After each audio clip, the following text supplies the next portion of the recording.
welcome to my talk. I hope you can see my screen. Thank you very much for the introduction and for the opportunity to describe this interesting topic today. So I will speak about the multi-MeV alpha particle source via proton-boron fusion driven by a 10 gigawatt tabletop laser.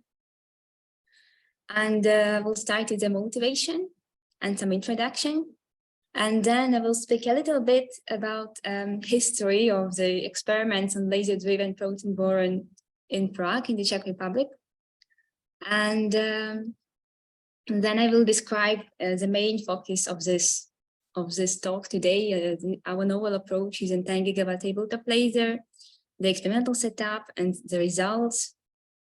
And then I will conclude with some perspectives. So first of all, I would like to say that this work has been done in collaboration with different people from different institutions, and I would like to acknowledge them all for the valuable contribution to this work. Okay, so let's start with a little bit of history. So the first investigation on proton-boron nuclear reaction was done 19 years ago in 1933 by Oliphant and Rutherford. And the reaction lies in the following: when a proton interacts with a boron isotope, it leads to the production of 3 energetic alpha particles. So if we look closer on the reaction, when a proton interacts with boron, it leads to the production of carbon in one of its highly excited states. And then it decays and it produces one primary alpha particle and the beryllium nucleus, which in turn breaks up into 2 secondary alpha particles. So depending on the beryllium state, it can be produced in a ground state or in an excited state. We can have 2 different reaction channels. And the energy of the alpha particles that are produced are usually in the range between 2 and 6 MeV. Okay, and if we look at the cross-section comparison of the proton-boron nuclear reaction with different nuclear reactions, we can see that the energy of the resonance peak is around 100 times higher than, for example, for the deuterium-tritium reaction. And that means that the proton-boron nuclear reaction was not considered as a good candidate for a lot of years, for example, for the magnetic confinement fusion. However, there is a very good motivation to study this reaction because it is considered a so-called advanced reaction. And what it means that it can have several interesting features. For example, it has a relatively high cross-section, and it can be considered ultra-clean. So it means that there are no high fluxes of neutrons that are produced during this reaction, and that's why there are no issues related to this, or the issues can be really minimized. And also the production of particles is really efficient. So we get 3 alpha particles with high energy. And there are 2 nuclear resonances for the proton energies. So the first one is around 675 kV, and the second one is a secondary resonance, 160 kV. So these energies for protons are actually being produced with lasers via different laser acceleration method in the past years. So this is very promising for the laser-driven approach. So that's why I'm going to show you something about the laser-driven approach. So the laser-driven approach has given the reaction a new chance, let's say, in the last 15, 20 years. So here on the left, we have a sketch of the target normal sheet acceleration. This is one of the most common regimes of the proton accelerations. So the laser interacts with the solid target, and it transfers its energy to the hot electrons, which penetrate through the target. They create a magnetic sheath field, which not only magnetic, the electrostatic, okay. It creates a sheath field that also accelerates protons in the same direction. So the protons from the laser target interaction can be accelerated up to the energies of the cross-section resonances and even higher, depending on the laser parameters. So there are two schemes that have been studied a lot during the past years. So the first scheme is a picture catcher regime.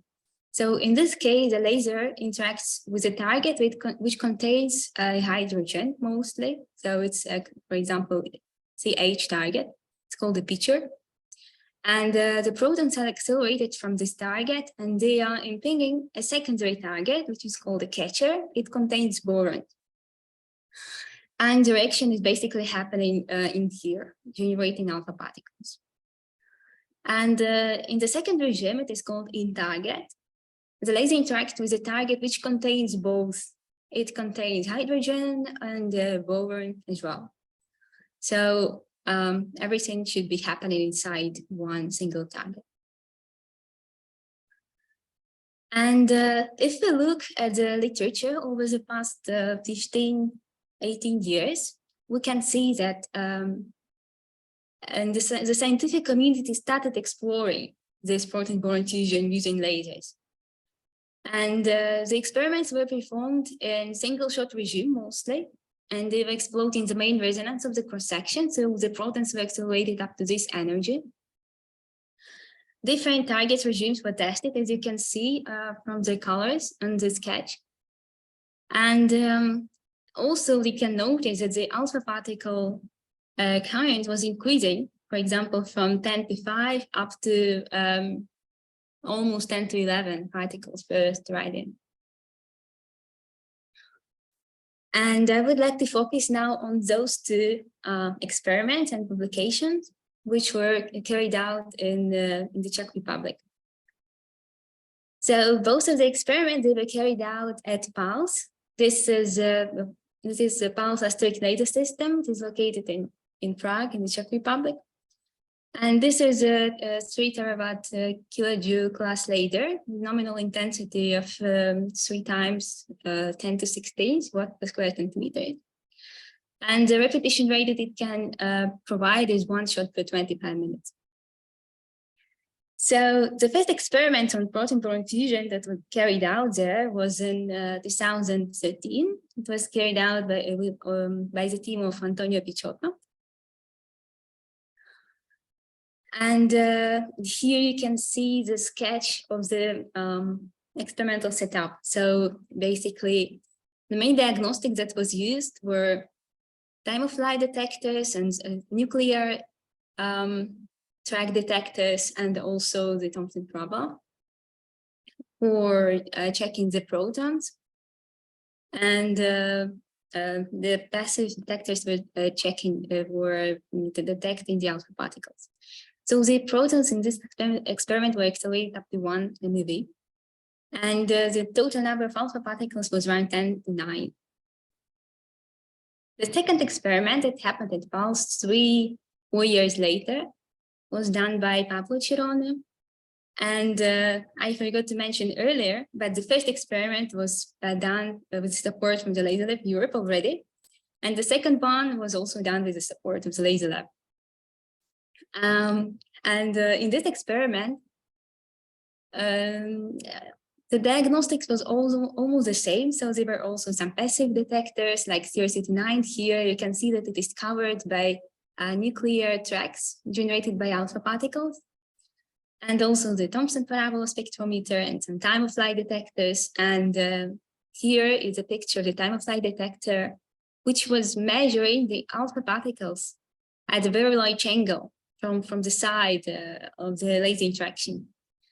And this was later converted into the energy distribution. And you can see that the energy distribution is between 2 and almost 8, 9 MeV. And this is most, like in general, it is in a good agreement with the theoretical expectation. And in this work, the total number of alpha particles was measured as almost 10 to 11 particles. And so far, this is the record worldwide. Okay, and now let me focus on the third experiment in the Czech Republic. It was done in another facility, and this is the main focus of my presentation today. So also it was done in collaboration with different institutions and also with the support of the Laser Lab, was under the principal investigator Daniele Margarone. And the main idea of this experiment that happened 2 years ago was to trigger the proton-boron fusion using a 10 gigawatt laser. And in this case, the laser accelerated protons can be accelerated up to the energies of around the secondary resonance of the reaction cross-section, so 160 keV. And this was the first case, as far as we know, when the secondary resonance was employed for this reaction. Of course, the cross-section is a little bit lower, but it was possible, like the idea was to have a very high repetition rate of 1 kilohertz available to compensate for this. So, as I said, the experiment was carried out at the Highlights facility in the Czech Republic, and there is a parallel B laser system available there. And this is basically a tabletop laser, very compact, with these parameters in this table. So picosecond, 70 millijoule with the intensity up to 2 times 10 to 16 watt per square centimeter. And earlier this year, we have published our results. So basically, the result described in the slides further will be mostly about the paper, the result that we published in this article. Okay, so let me start with the experimental setup during this experiment. Here you can see a sketch of the target, of the vacuum chamber with the target inside and the laser coming to it. So you can see that the target is a little bit peculiar. It was created using a special technique. So 600 nanometers of CH plasma polymer was deposited on 3mm boron nitride target. So it was this in-target scheme, as I was describing earlier. So we had protons in the beginning, the very same layer, and then borons. The main diagnostic that we used were the nuclear track detectors, stripes of CR39. Those were very long stripes, and they were covering very large angles from roughly -20 to 48 degrees. We had a blank stripe, which was measuring everything, and also a filtered stripe, filtered with aluminum, which was cutting off everything below certain energies for certain particles. So for protons, it was everything below 260 keV. For alpha particles, it was everything below 700 keV. So we were trying to measure only this high energy component. Also, we had a Faraday cup, an online detector located below the target normal. It was mostly as a secondary diagnostic, and it helped us to monitor the interaction online. So this is a real-time, this is the real photo of the setup. So you see the laser is coming from this flange, this is the target, and this is a picture of the CR39 stripe that were located in front of it, Faraday cup. The chamber that we used is quite compact. It has like small cubic dimensions, and the pumping and venting time took us around 30 minutes. We used the beam expander to optimize the focal spot on the target. Here you can see a picture of the laser focus on the target. This is a very nice spot, reaching the intensity of 2 times 10 to 16. And speaking about the Faraday cup measurements, as I said, we wanted to monitor the laser target interaction shot by shot to understand if there are any issues or wanted to check the laser plasma interaction stability. And also we were optimizing the interaction by scanning the focal position of the laser for a given target every time in the beginning of short sequence. So we were trying to find the best position for the best energies. And surprisingly or not, the best focal position was slightly in front of the target surface. So that was due to the pre-plasma cloud formation. So you can see the signal here. This is an average signal of around 1,000 shots. And the beginning is very stable, meaning that the energies were almost the same every time, but the flux was fluctuating a lot for this specific sequence. Okay. And let's now focus on the results, and we will see our particles energy, particles angular distribution, alpha particles also, maybe. So here you can see the signal from the CR39. So it was covered in large angles, as I was describing. And we can see two cases, the unfiltered cases and the filtered case. So 0 is the target normal, and we can see that there are lots of particles around the target normal. So in the second case, this was almost flat. So our assumption were that plasma ions are usually emitted in the forward direction in a cone of around 30 degrees, while alpha particles, they are produced in a different way, and that's why the distribution does not depend on the angle. So we assume that it would have different angular distribution, covering also large angles. So the idea was, if we combine the filtering with large angle detection location, we could limit and measure only alpha particles.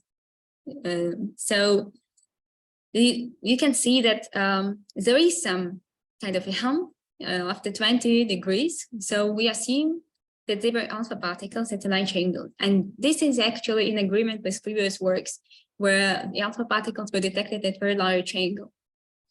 For example, at pulse, that was 60 degrees.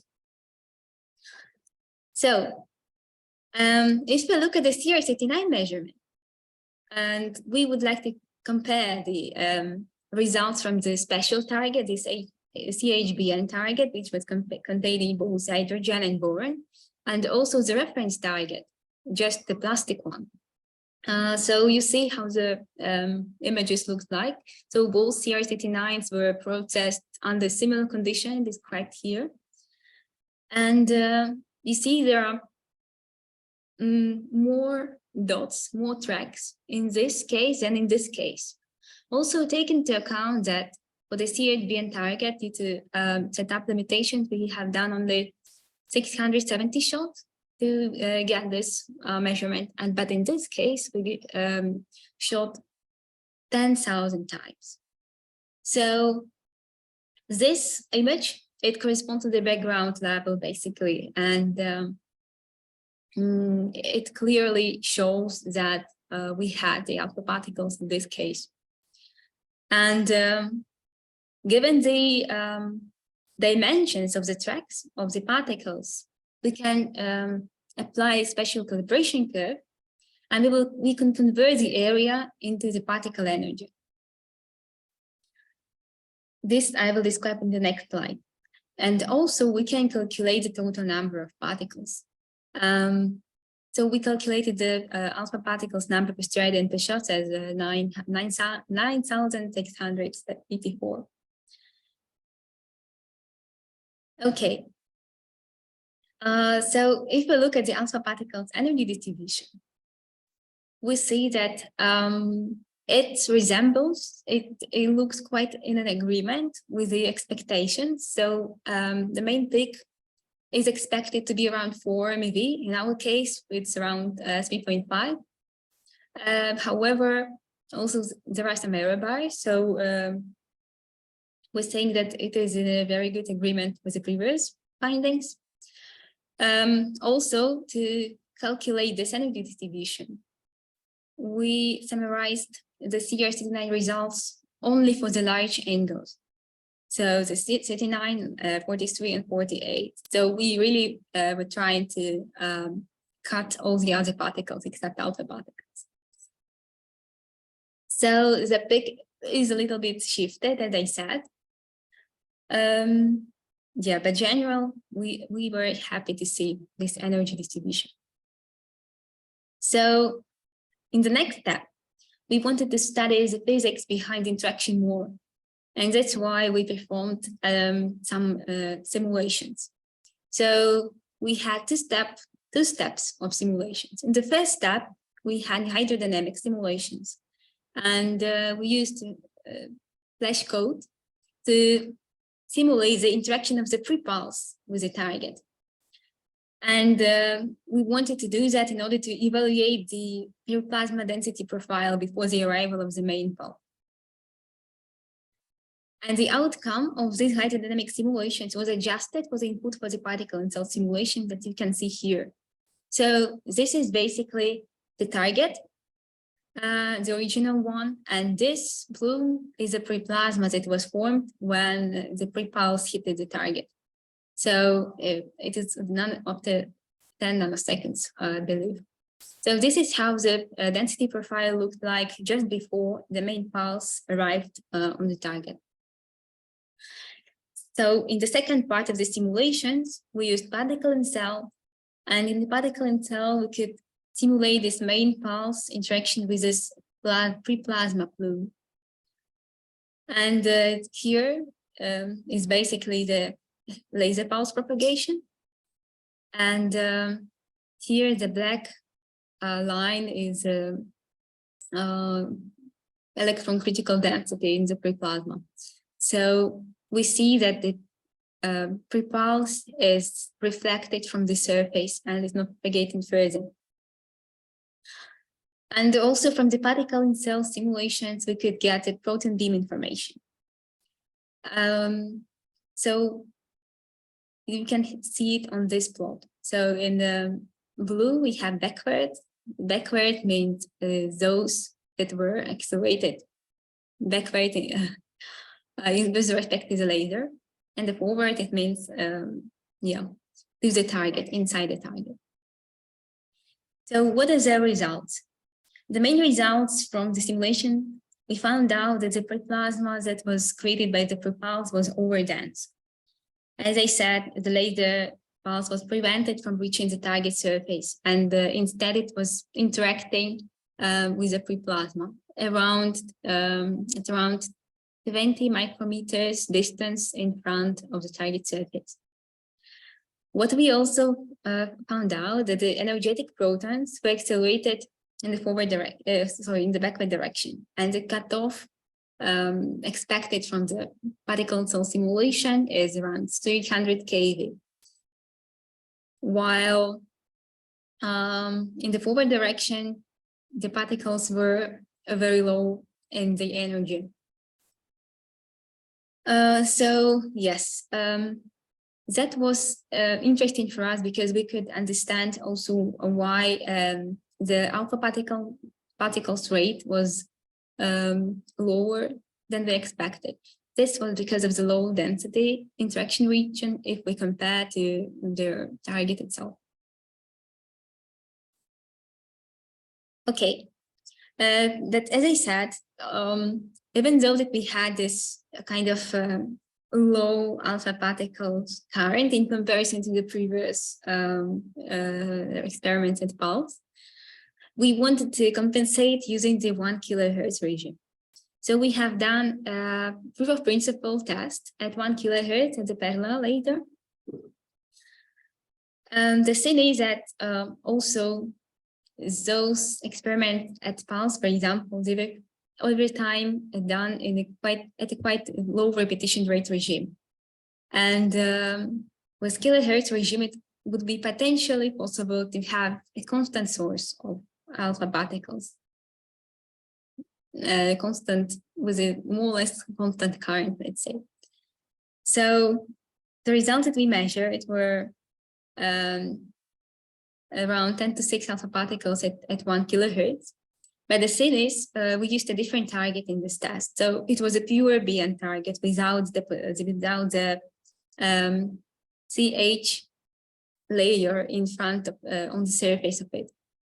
And this was done due to the setup limitations, because those special targets were very fragile. And because of 1 kilohertz, we had to make several shots in one position, let's say, because again of the limitations of our target holder. It was a rotational target. It was rotating at high speed, but so far it was not enough to make one shot per position at 1 kilohertz. So that's why we have used a different target in this case. Anyway, we saw some particles. We saw some alpha particles. And as you can see from these images.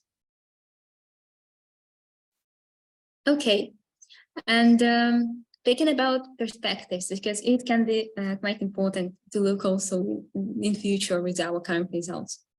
So such alpha particle current that we have measured so far, they can be further enhanced by using 100 millijoule class lasers, operating in the picosecond regime at 1 kilohertz. And this kind of a setup is currently under development at the High Center. So with this kind of setup, it will be possible also to achieve the main resonance of the reaction cross-section, which would be around 610 kV. And it will give us even further enhancement in the average alpha particle current. And the main motivation again for this is that such alpha particle current, ultra compact ones, can be used for different multidisciplinary applications, ranging from different applications like nuclear reaction studies and medical radionuclide production. And now I would like to summarize the talk a little bit. So we have demonstrated that we can produce alpha particles, and we can have them using the laser-driven approach.